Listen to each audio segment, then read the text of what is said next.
नमस्कार मित्रांनो, आपण करणार आहे आज खव्याचा पेढा।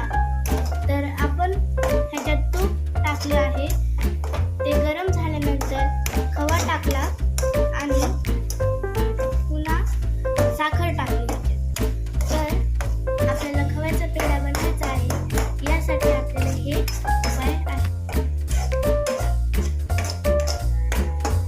चांगलं गरम करून घ्यायचं आहे।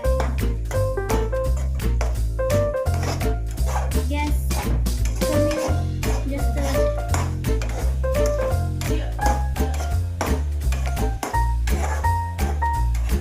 आपण बघू शकतो कलर ब्राऊन झालेला आहे आणि चवीनुसार आपली साखर टाकायची आहे। हे चांगलं मिश्रण करून घ्यायचं आहे। याच्यात तुम्ही विलायची सुद्धा टाकू शकता। हे बघा, हे चांगलं मिश्रण झालं आहे, सुगंधी वास येतोय। आता केलेलं आहे आपण गॅस बंद। आता हे चांगलं गाळू द्यायचं याला। आता हे आपण प्लेटमध्ये काढून घेतलेलं आहे।